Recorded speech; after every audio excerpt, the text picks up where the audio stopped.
Good morning, everyone. Welcome to the Daniel Baldwin Show. It's Monday, March 17th. As usual, I am sipping on a little coffee. Now, I know it's funny. When I got this, I thought it looked cool. Hourglass, or it's not really old, but it looks old. Reminds me of an old time. And it's exactly an hour. The sand falls through. So I was trying to keep the show an hour. Sometimes I went over, sometimes maybe a little short. And it's funny, even when I didn't have the glass, I would stop the shows without actually totally knowing or factually knowing that it was an hour, and it would be 55, 58. So like geared now to talk for, an hour and 5 minutes somewhere. I almost always fall on my own. So I got this because I wanted it to be more consistent. And when I would notice the sand was through all the glass, I'd be done with the show. Well, now I'm shortening the shows to, we were thinking about a half hour to get right to the point, and maybe not so much with all the details that I give. I have a tendency of, when I'm passionate about something, rattling on, and they're coming in at around 40, something like that, which seems to be a reasonable number. So they're probably gonna be around that. But I'm still turning over my hourglass. Now I'm trying to guess how much sand has come through. It's even more bizarre than it was before I had the hourglass. Today I want to talk about something that really does, and I'm not trying to be facetious or funny. It concerns me to a certain level. And let me read you this.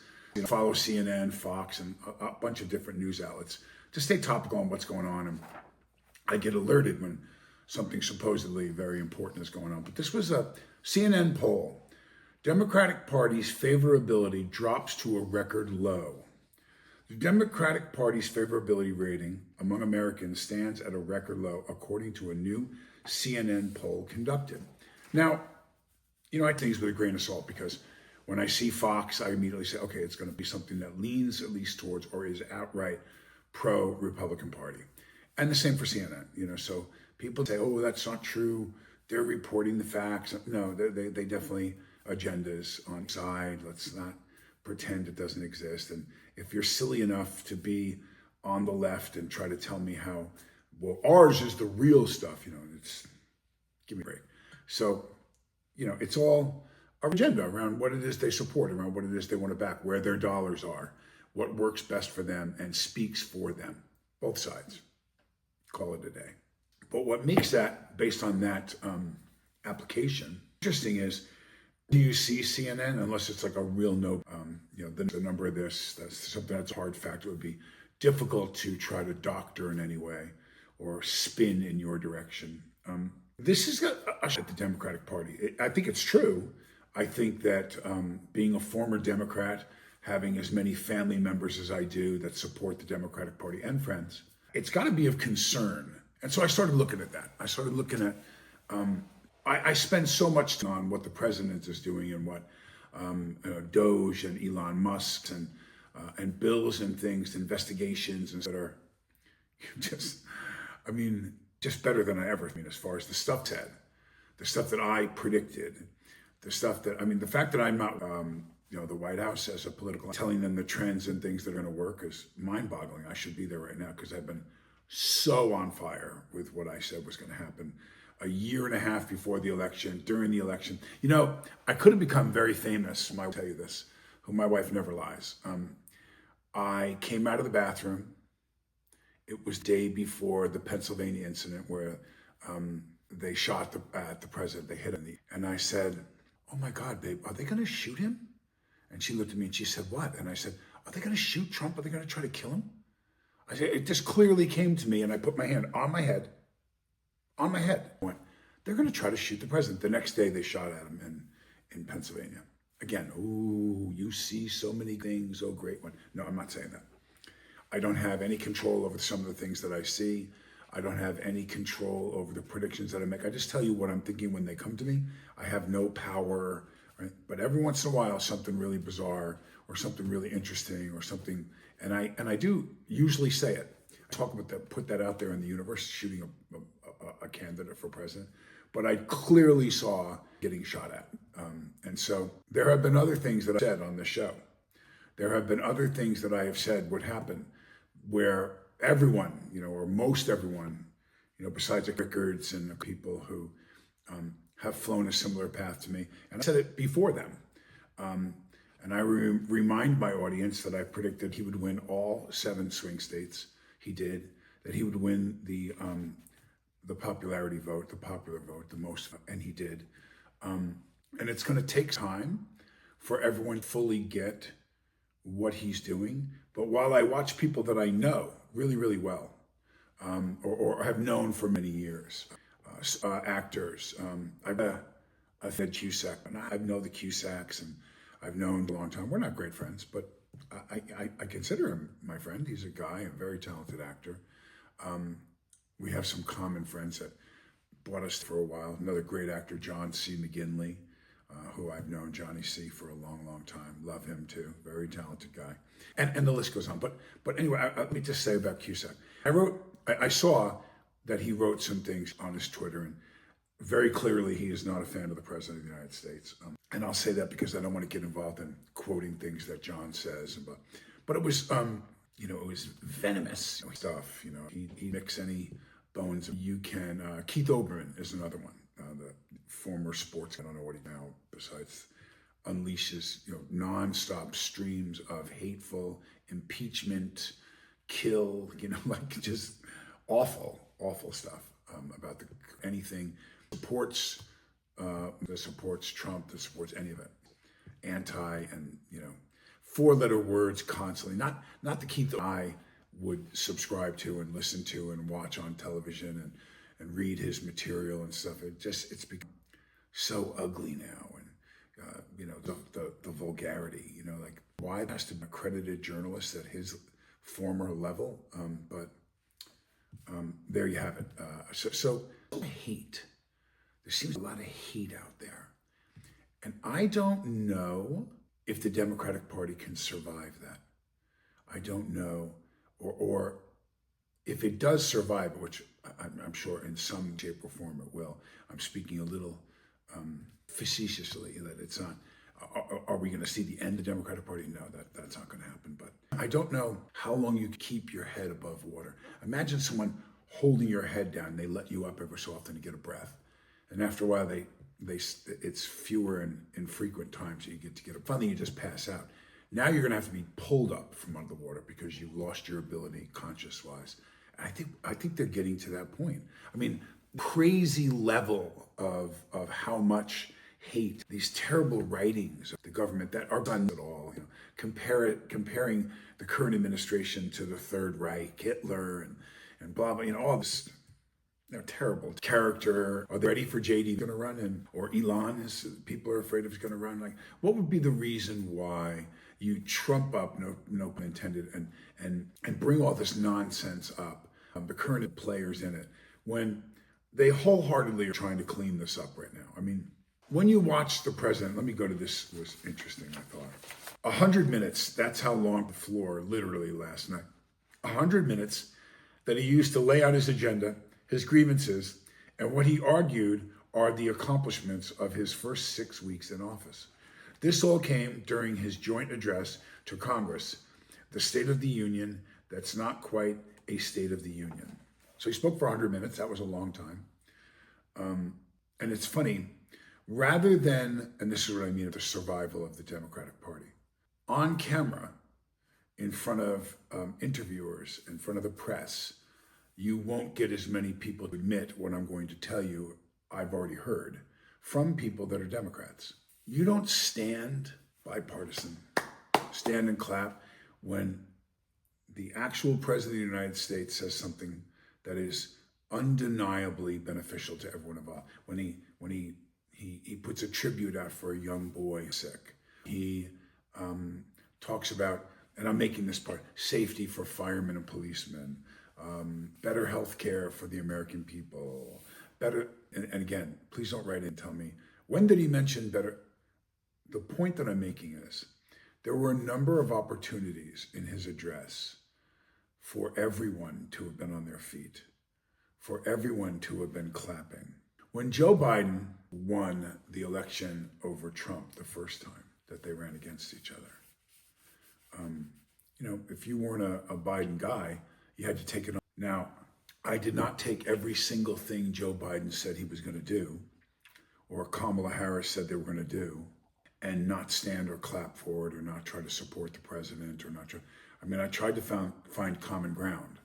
I tried to find ways could work together to do things, particularly, about wars and, things that cost American lives, particularly about involved our veterans. We could better their life and say thank you to them and take care of them for the price that they paid in the field of battle and in their career. And that includes things that we may not think about. The price they pay at home, the stress and PTSD, which has run rampant amongst our servicemen and women in this country. Really addressed as much as you think it would, and takes a big toll on the children and the wives or the husband if it's a servicewoman and their marriages. And these are all things that we could do a lot better at. When it's those kinds of issues, when it's one that you just look at and go, of course I want our boys to be treated better, our girls. You clap for that. When you unilaterally refuse to clap for anything, it's like when you're trying to talk during you have a fight with your spouse. And I'm like this in the car, and I'm not even making eye contact as my wife is saying something to me that I probably need to hear. I certainly need to hear it if she needs to say it. That's a big part. So I need to work on my being open to communicating with my wife when she has something that she wants to say. But when you close yourself off, you're not even listening anymore. So how can you compute any of the information? How can I be a better husband and a better Christian man, serve God and my wife, if I'm not hearing what she has to say? When you're all closed off. I think we all can say we know that in life. We know that not being open is a negative aspect. It's definitely not something that's to better communication, getting results. I think that the Democrats themselves are tired of it now. They're growing tired of it. The young voter, look at the voter coming up. What do you offer? I have a daughter who's a junior in high school. Not super politically active right now, but she'll be eligible to vote by next election. She will be eligible to vote. What does the Democratic Party offer her? What does the Democratic Party, how are they attracting her vote? How are they attracting her time, her money, and her support as a young first-time voter in the 2028 elections? Man, I see a lot of bitching, a lot of crying, a lot of finger pointing and screaming and four-letter words. To the point where I wouldn't be surprised at the number of people, remember that I said this, because I'm going to tell you something. The number of population in the United States by 2028 should probably be higher than 2025. I'm going to say that's pretty assured. Throwing out the number of have migrated to, and thinking about the number of people that were in the U.S., voters born in the U.S., I think less voters are going to vote. And I think they're so turned off by all of it. I think they're tired of hearing me. They're tired of hearing you. They're tired of hearing the whining and the charges, the trumped up, ridiculous charges against people. Now we've got stuff that looks like it's real evidentiary based. Numbers, papers, things that were signed, things that were then signed by claimed to be somebody who signed them, and blah blah. I mean, it's just the pot is really thickening up with stuff that's going on. What is there to be excited about? I grew up right after the Vietnam War, and I heard about Nixon, and then Nixon got in trouble with Watergate, and politics was murky. It was murky. It was like, oh yeah, those guys in Washington, they're bad. Those people are bad. But there was still that thing, you can get involved, and you can be involved in supporting your team to help this country go. Then came Carter, who I thought was a great man. I thought he was a great, just Carter. Reagan, who, came out of the box, just, guy, movie star, former governor of California. Looked at him and you thought, Nancy Reagan, his wife, was very active in lots of different things. And I thought the economy in the country was going in a good way. I was still only, 20, 24, 28, during those election years in the 80s. I was excited. I felt my contribution. I'm 64 now. What am I supposed to do now? I mean, I literally, and I'm a former Democrat from, as early as I can in the 70s, followed what my dad obviously was. Family was a Democrat. It was a Democratic household, let's call it that. And it wasn't until 2016 that I started looking at it going, is this where I want to go? Is Hillary Clinton who I want to be the representative of my country in the United States? Do I believe her? And I started looking at alternatives. I started looking at Trump being a business guy and not really being a politician. You got to remember something too about Trump. I grew up in a time when Donald Trump, everyone loved Trump. He'd go on The View, they'd hug him and kiss him. They talk about, are you ever going to run? When are you going to throw your hat in it? You know, Donald, he was the Donald. He was Trump. He was iconic. People loved him. Wasn't until people hated him. They all wanted to have him over for dinner. They all wanted his money on their boards and their charities. They all wanted him. Everybody. I mean, everybody. He was that popular. Ran from excited to stir it up a little, wanted to make some changes, and suddenly he was a bad guy. He was a bad guy. He's still a bad guy to a lot of people. Don't lie, do they? Does this party, in their current condition and in the direction that they're going in, well, I got to tell you, I'll never forget. You know, I didn't lean on my older brother very often in my career. I didn't. He helped with his agency, my brother Steven, and he helped with the agency a little bit. And Billy took an apartment on that I remember. And I thought, well, that was really great, Alec, that he helped Billy. Never did cross paths where I said, hey, you know, can you get me a meeting with this guy? Or, hey, can you? Not that he didn't as my brother in other ways, but in the career, we never really mixed much. He didn't really help me much. I think it helped I was his brother sometimes because we looked and sounded a lot alike, and people would be like, there's another one? You know, wow, okay, bring him in, let's see. It definitely, I don't think ever got me, but I'd be lying to say that the Baldwins wasn't advantageous from time to time. Remember, that's a double-edged sword. Being one of the Baldwins when the person doesn't like you, which more than anyone, Alec had the most, I think, enemies because he's been very outspoken about things that he believes in and so on. So it worked both ways. It worked both ways. But I'll never forget, I had a meeting I worked with in my career. And I felt really uptight about it. I was going to play tennis that afternoon with Alec, and he'd me up at my house. And I get in the car with him, I go, and he says, what's up? And I said, yeah, you know, so-and-so and I right now really struggling, blah, blah, and I have stuff that I was pissed at this guy about. And he said, you know, one question, just one. Throw out the attachment of me being your brother or being your mother or it being your wife or your kid or somebody you're really close to. Just ask yourself this one question. Does this work for me?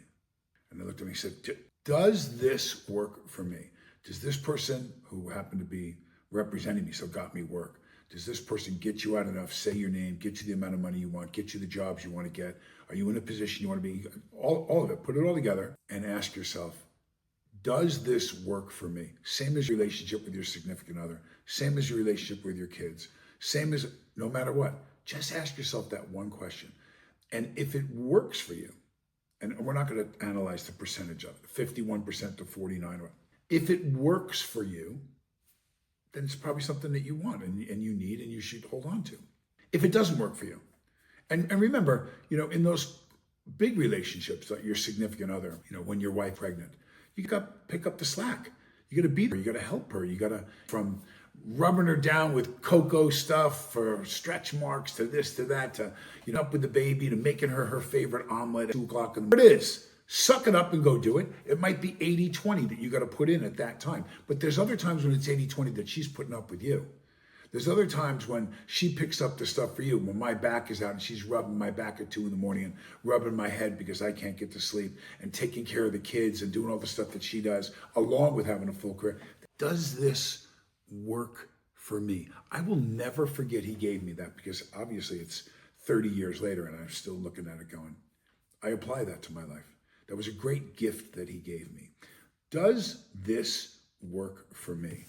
Does this work for me is what I had to say in 2016, 2020. And it didn't work for me anymore. I don't believe it's working for them anymore. And I think what's happening is you're starting to see guys like Chuck Schumer look at the shutdown of the government and voting across the aisle to supporting the president, to making sure that doesn't happen. And in his defense, I've never been a huge fan of Chuck's, but I will say He did what he had to do, what he felt was right for his people and for the country. That's what he did. I believe I can summarize all of it by he did what he thought was the best to do for the country. Now you've got all these other people. Look at this poor girl's face. Look at these people's faces. Look at this. Her head down, she's got an American flag. She doesn't look happy. She doesn't look happy. I don't think it's working for her anymore. I think see a lot more upheaval in the Democratic Party. I go back to these people that were my friends, that write these terrible things. I, almost to the point now, are going to have to start unfollowing because it's so negative. It's, impeach the president, ban Elon, don't buy his vehicles, he's going to steal the Medicaid. It's so outlandish and so ridiculous to think that anyone doesn't want older people to have Social Security and to, have their equal piece of it. But if big chunks of the money are going somewhere shouldn't be going or being wasted, we can't have an accounting for where the money went with Zelensky and to the Ukraine. If you really want to see how, there's a great example. Let me give this one example then, and then I'm going to go to the last couple of pieces I have about the survival of the Democratic Party. So the big industrial complex war machine companies, the ones that do bombs and missiles and planes and all that kind of stuff. There's my tax bill. There's half of the money I made. I'm going to pay over half, probably. I'm going to pay 33%, the bracket I'm in that I'm going to pay. I'm going to get charged 40. I'm going to apply certain write-offs that I'm allowed to, my kids, college, this, that, whatever the things are that the tax cut is. That's what I'm going to pay. Okay? These companies money, that's your money. That goes into the pot. Let's put it in all the taxes go in the cup. We decide to send 500 billion. 500 billion of what's in the cup is going to go to the Ukraine to help them because they're a bad Russia who's pushing them around. Okay. Russia is going to take the money that you spent and I spent on taxes. Or rather, Ukraine is going to take that money. They're going to send it back to the U.S. and buy missiles and bombs and stuff from U.S. companies. So they're going to take my tax money, your tax money, that we give, the government just gives to them. And then, oh, by the way, all the people that own stock in these big companies, these big aeronautic companies, Grumman, Raytheon, all of them, Northrop, they're going to make helicopters and planes and bullets and missiles and everything else. And they're going to take the money you sent and they're going to buy it from them. We'll ship it over to Ukraine. Ukraine hasn't paid for anything. You and I have paid for it. But the people that vote for Biden and different elected officials own stock in that company. So they're very happy that the stock in the companies that they is skyrocketing. There's another war going on with Russia and the Ukraine, and we're sending over all the arms that the American, no charge to the stockholder, no charge, maybe a little bit of tax they paid. But pretty much they're making it like on your tax dollar going over. And these guys are the guys that current administration, I don't know how much they've contributed or what. It looks like they're not the biggest fans. The past administration, the administration was thicker than thieves would die. Now, concentrate on this now. This one's even better. The money that bought those missiles was yours and mine. Now, the missiles are not aimed right here. Here's the front line of the war. Here's the Russian soldiers coming over and the Ukrainian soldiers coming over. You would think you were aiming the missiles right on the other side and trying to take out the Russians who invaded our country and they caused the war and they're the big bad wolf. They're not. The missiles are back here and they're being fired way past hundreds and hundreds, sometimes thousands of miles into Russia. And they're hitting the oil fields and the gas lines. Why? Because if we take out those oil fields, then the same stockholders that own in the war machine stocks, they also own the oil stocks. So if Russia can't meet its obligations on who to sell their oil to, then the American companies will step in and they'll make the sales themselves. So again, by using our money, our tax dollar, we're not doing really anything that much benefiting the people that are fighting the war. We want to blow up stuff all around, strategically around Russia, that enhances the same people that own stocks in those companies, in other oil companies like Shell, BP, Conoco, you name it.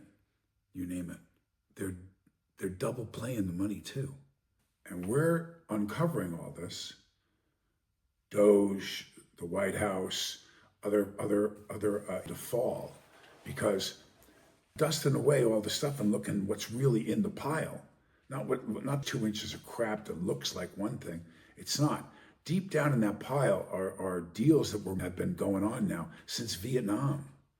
Same companies, same people making so much money off of our tax dollars, while we sit there going, wow, we don't understand why we don't have clean water in Flint.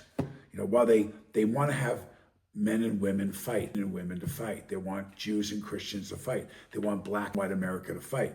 Keep them going at it over here and over this side. Democrats and Republicans, they want you to fight. They want you to be how outlandish it is, but the game is going on over there. No one ever looks over there. They only look over here, and then they advertise it and put it in the news and control the vernacular and tell you how bad it is. No, you guys are getting screwed, man. You guys are getting screwed. We finally have somebody that has some shovels that are digging the dust out and digging up the debris, and they're getting deeper and deeper into it, and they're going, oh, there's the problem. There's the leak. That's where all the water's coming. That's polluting everything.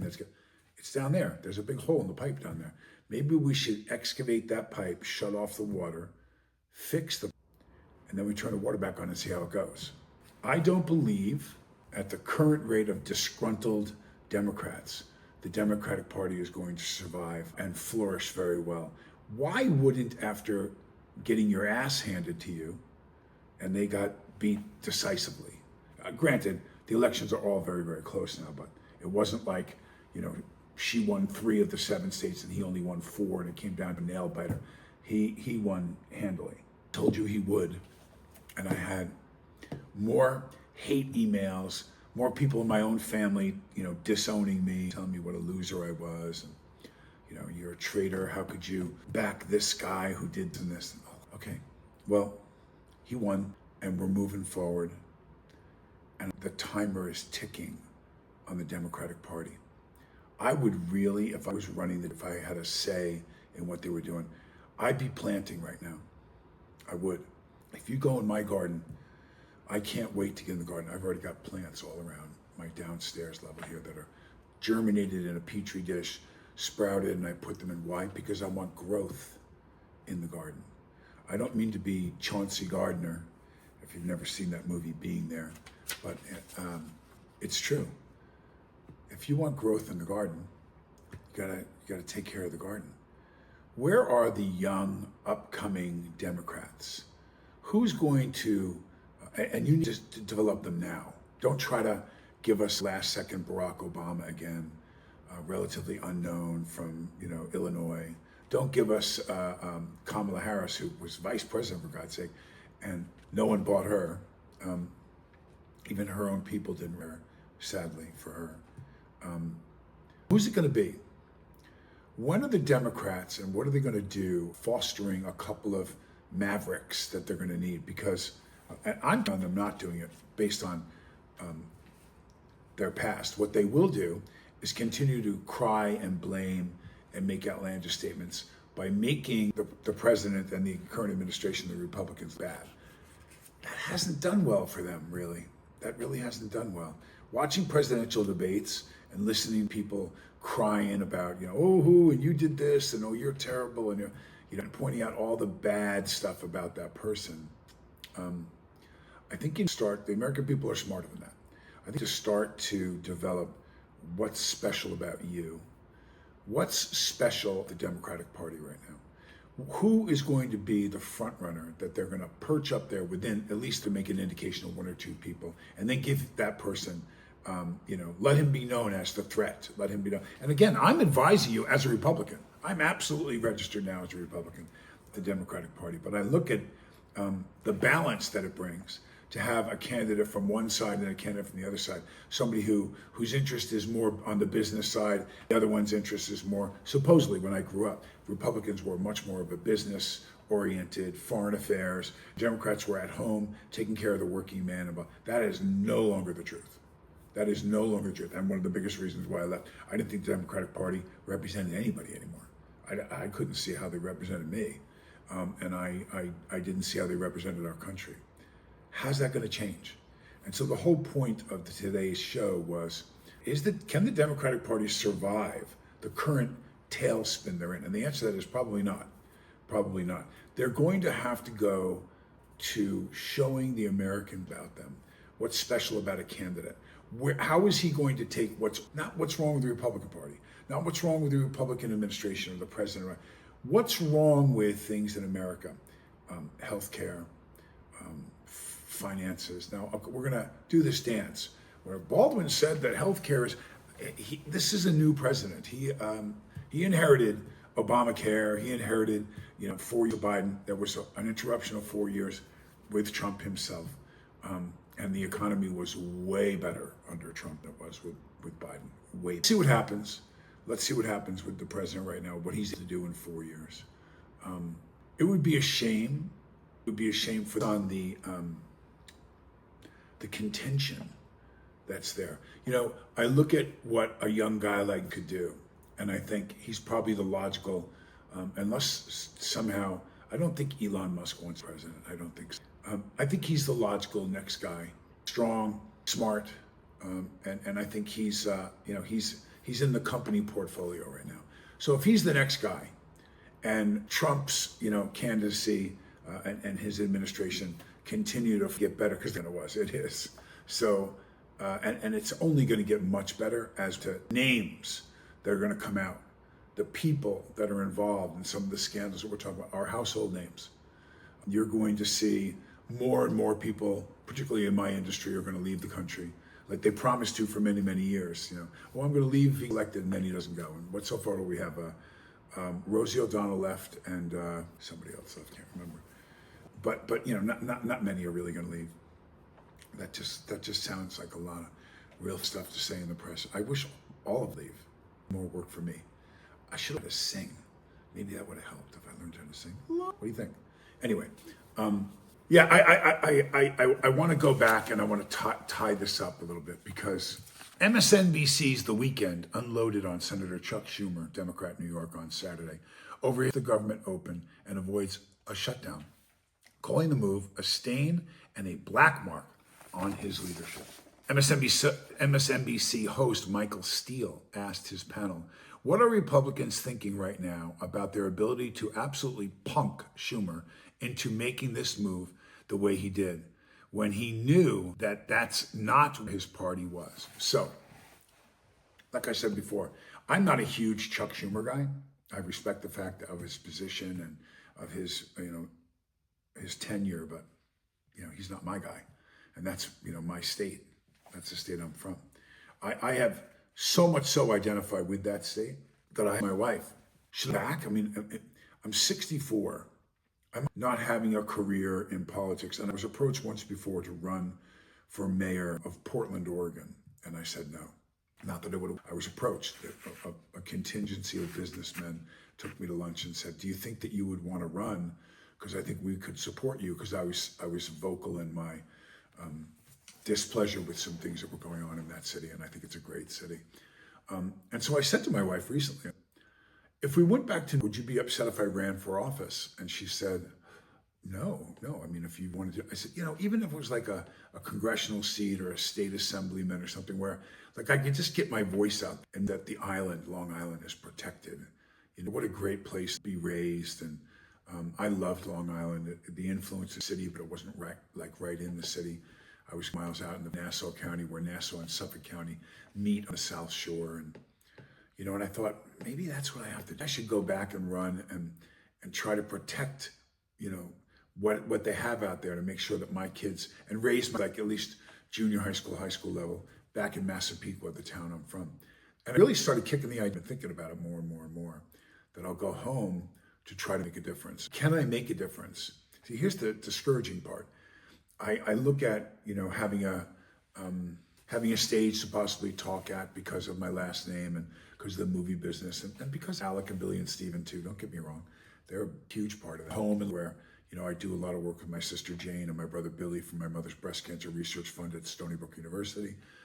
So I think about those things, but the discouraging thing is I'm not sure. I'm not saying you can't, but I'm not sure you can make a difference. I'm not sure like what one person could. It was a big company that had a lot of influence, a lot of money, but I'm not sure what you can do anymore. And that's so sad to me. I didn't grow up thinking that. I grew up thinking you could become president. You could be, a relatively unknown person or make a big difference in the world. And I want to teach my kids about the American dream and about those things. But the more and more I find out about what people are being accused of and what it looks like has occurred in this country in the last 30 years, the more discouraged I get. And that's when I look at it and I title the show, Can the Democratic Party survive? Can they survive this?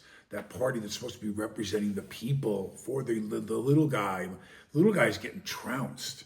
Middle class has evaporated in this, hardly any left. Either you have a lot or you have almost nothing. And there's not a lot in between. There's a labor not that significant compared to what it once was. And that's if that's the bones, the grassroots rather of the Democratic Party, then the Democratic Party's in trouble right now. They're really in trouble. So when as the think tank and the leaders of what Schumer did was smart. I think across the aisle to the Republicans of, hey, look, I'm willing to work with you even this one and not shut the government down. He didn't want it to shut down because he thinks that would play into Trump's hands and all this other stuff. It was better for him to do this. It was.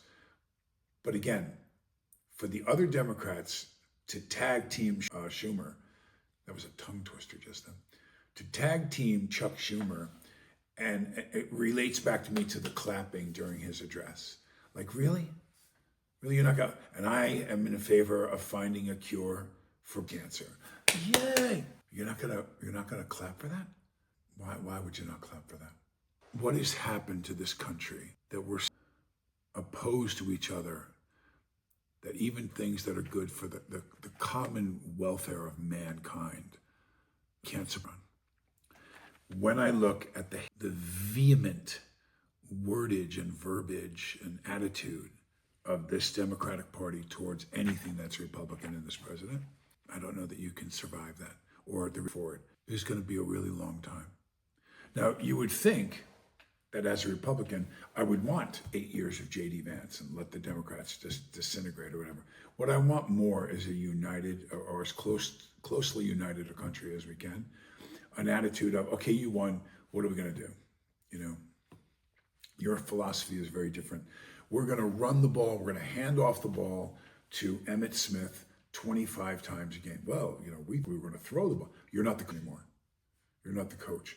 We're going to go out with big, giant offensive linemen. They're going to jam it down your throat, and they're going to run it right at you until you run it. And that's the strategy of the new coaching staff that the owners we're the owners. We elected the coaching staff. And the coaching staff is going to go find the players to implement the game plan that they think is going to help us win. Remember, these people are supposed to be doing what we voted for them to do. Here's a newsflash to everybody out there. America voted for this president to do the things he's doing right now. So while you write all these terrible bumper stickers and headlines and everything else about what a bum, you might as well be putting F you on your neighbor's lawn who voted for him because this is what we wanted him to do. This is why we voted for him. This is why we didn't vote for her. She didn't stand for what a majority of Americans wanted.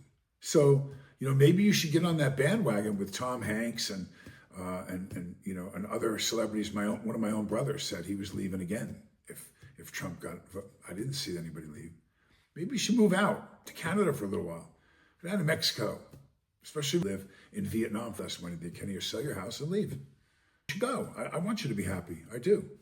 I want you to be happy. What I want is for us to figure out a way to work together to support the things that are obvious. Don't just deny everything that the administration do and how they're going to do it. No, don't do that. Try to figure out a way we can find commonality.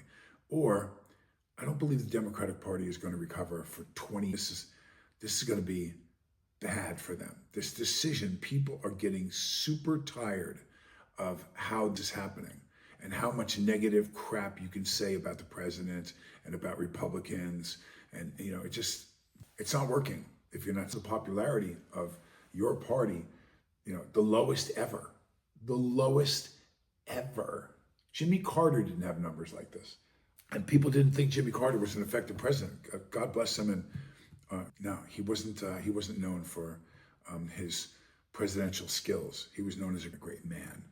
So, yes, I will go out on a limb and say the Democratic Party is going to survive some form thereof. But if they don't do to start to highlight why they're special and who they have and what bullets they have in their gun that they're going to be bringing out for everybody to take a look at, and how effectively they fire, and it's going to be J.D. Vance for 8 years after Donald Trump.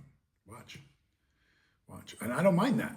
I just look at it and I think how sad it is to see how many people I know so full of hate, so concentrated on one man, a whole country and the whole world, and so focused on the bitter displeasure for this guy who he won again. He won because we voted for him, because we want him to do the things that he's doing.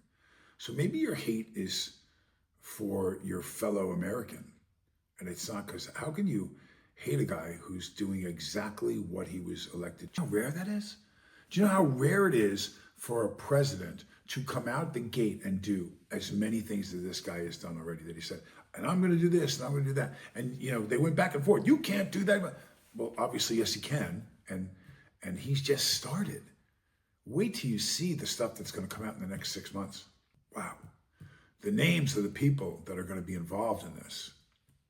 Epstein and this nonsense. We're talking about where people wired money of millions of dollars to accounts knowing they were never going to where they were intended to go. No, knowing. I mean, it's going to be ugly. Who's the CEO and who's involved and who's that company and who's done commercials knowing they were going to benefit too? Who got inside information and then turned around and had Congress swayed to vote for something that supported that package and made 10, 20, 30 million personal dollars by telling their husband, Gabacha, I don't want to, but guess what? And then okayed, a bill that benefited that only because they were given, 500,000 shares of, it's going to be unbelievable. It's going to be unbelievable, and it's all coming. It is. So what's the response? I want to quickly tie this up. What's the response going to? What's America going to do when it finds out of its political, some of its biggest entertainers, some of its athletes, some very influential people, music business, lied, stole, all of it. What are they going to do? Are we going to have like some big civil war? Is there going to be like, craziness on the streets? I don't know. I don't know what the response is, but I know it's going to be heated. And when you look at people and that much money is at stake, and that much reputation and stocks and companies plummet as a result, people, being upset with finding out that they kill people for these reasons. They do. People vanish. People go driving off highways, or get shot, or they do whatever. They miraculously suddenly OD. Their food was poisoned with something that got in there. Yeah, they're gonna probably kill people over this. It's what it's become. It's sad. Okay, I'm gonna wind it up on that positive note. Hope, I really do, for the sake of the country and the voice of all the people. I hope that out, and they can really start to shine. Maybe my brother Billy should run. You should run for office, Billy. Maybe you should have a big political background, and I think maybe you're a good candidate. Maybe Billy should be like a senator. Senator William Baldwin. Not in my state. I don't want to get involved in who I voted for. Go do it like in California. I thought Alec was going to do it. I really thought he was going to throw his hat in the political arena and be up for a long time. I thought that was the plan. I prayed that it was the plan. But I think his wife did that. So that's too bad. He'd have been a great politician. Very smart guy. He would have done well. And Stevie B, my brother Steven, I think he's out of the political business. So but I love Stephen. Well, listen, as you know, I end my shows in prayer. And if that's not your thing, then you should probably step out, and I will see you on Friday. Here we go. Lord God, thank you for your mercy. And Lord, today on my heart and on my mind is the condition of this country and the current administration and the decisions that they're making that the American people voted for them to do. But you know, Lord, we can't make everyone happy politically in this country. But what I would ask of you, God, is to help guide all of us, to help bring unity to us and find the things, the common ground that we can all say we believe in, that we should be working towards, like peace, poverty, clean water, clean air, a healthy and active military, and the best economic package that we can that helps everyone flourish. And Lord, we ask you for these things, for this gift of your gentle hand, and as opposed to all the profanity and all and the violent. I don't want our country. I don't want that for our country. So I ask you, God, perhaps you could put your hand over this nation. See if there isn't a way that we can work together to make this the country in the world, the areas for which we dominate. In your name we pray, amen. Well, there's my prayer for the American people and for the United States of America, a country that I love so much. I will talk to you guys on Friday. Listen, please do me a favor. I get yelled at when I don't say this, and I forget to say it all the time. Please hit subscribe, and please hit like, and get the word out about the show. You know, we're a really small show. There's no one that comes in. This is me in my studio at home. I think about these things because I want to try to make a difference. I want to try to help. I hope that helps in some way, but what would show? Be able to get a larger audience so we could reach more people and hear other people's voices would be to write in your questions. Write in your questions. I want to look at it and I want to say, you know, Tom so-and-so from says this. Baldwin, are you crazy? Why do you think, Maureen so-and-so from this place says, your brother hates you. You're going to say, try to knock them out. And I do some personal, I'll do some videos maybe, and I'll send you a video on the show. Subscribe, like, have a great week. I will talk on Friday.